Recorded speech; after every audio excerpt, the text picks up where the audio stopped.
Hello, this is doctor Sachin Kumar పిల్లి, audiologist and speech language పథాలజిస్ట్. ఈరోజు మనము ఆర్ఐసి హీరింగ్ ఎయిడ్ని ఎలా వాడాలి ప్లస్ దాన్ని ఎలా మెయింటైన్ చేయాలి అనేది గురించి మాట్లాడదాం మనం.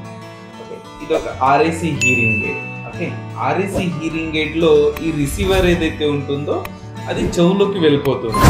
And most of the time ఒక పేషెంట్కి కంప్లైంట్ ఏముంటుంది అంటే ఒక 1 వీక్ 10 డేస్ యూస్ చేసిన తర్వాత నాకు వినిపించడం లేదు, సరిగా లేదంటే సౌండ్ రావడం లేదు అని చెప్తా ఉంటారు. సో జనరల్గా ఏమవుతుంది అంటే ఆర్ఐసి హీరింగ్ ఎయిడ్లో ఉన్న ఇదేదైతే మనకి టిప్ ఏదైతే ఉందో, ఓకే, దీన్ని మనం డోమ్ అంటాము.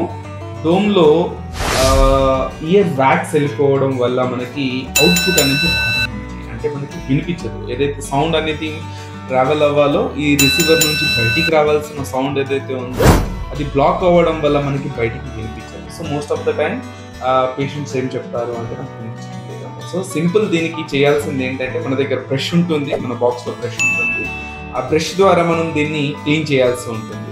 ఫస్ట్ ఈ బ్రష్ ఏదైతే ఉందో ఈ ఏరియాని మనం క్లీన్ చేసిన తర్వాత అప్పటికి మనకి వినిపించకపోతే జనరల్గా మనం ఈ డోమ్ ఏదైతే ఉందో ఇలా తీసేయాలి.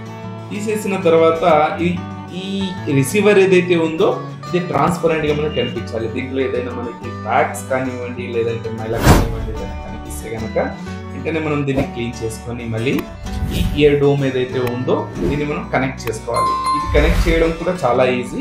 ఓకే, అండ్ ఎప్పుడైనా సరే రెండవ కారణం వచ్చేసి మనకి ఇంకొకటి, హీరింగ్ ఎయిడ్ని ఇలా పెట్టుకున్న తర్వాత దీన్ని ఇలా పెట్టుకోవడం వల్ల కూడా సరిగ్గా వినిపించదు.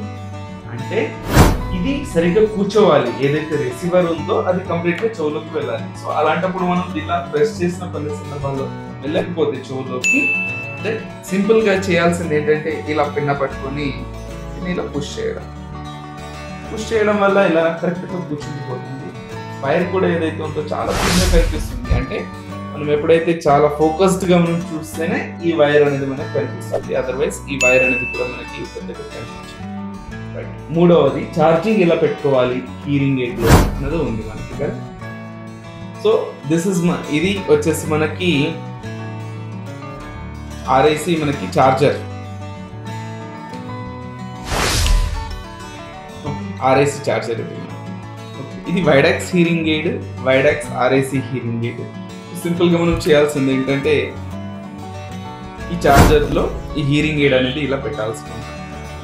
నేను ఛార్జింగ్ పెట్టిన తర్వాత ఇక్కడ మనకి గ్రీన్ లైట్ అనేది వస్తుంది. ఓకే, లైట్ గ్రీన్ వస్తుంది అంటే ఛార్జ్ అవుతుంది అన్నట్టు అర్థం. బ్లింకింగ్గా ఉంటుంది, బ్లింక్ అవుతూ వస్తుంది మనకి. ఈ బ్లింక్ అవ్వడం అనేది ఆగిపోయి చిక్కి గ్రీన్ అయిపోయింది అంటే 100% బ్యాటరీ ఛార్జ్, అంటే హీరింగ్ ఎయిడ్ ఛార్జ్ అయింది అని అర్థం అన్నమాట.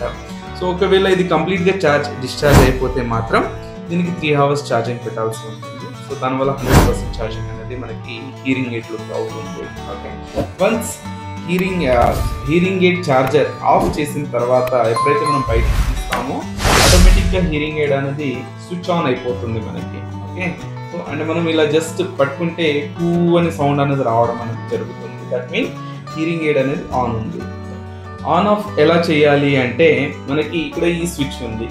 ఈ స్విచ్ని మనం 5 seconds హోల్డ్ చేసి పెట్టుకున్న ఆఫ్ అవుతుంది, మళ్ళీ 5 seconds హోల్డ్ చేసి పెట్టుకుంటే మళ్ళీ ఆన్ కూడా అయిపోతుంది. అంటే ఇది ఆన్ ఆఫ్ స్విచ్ అన్నమాట మనకి.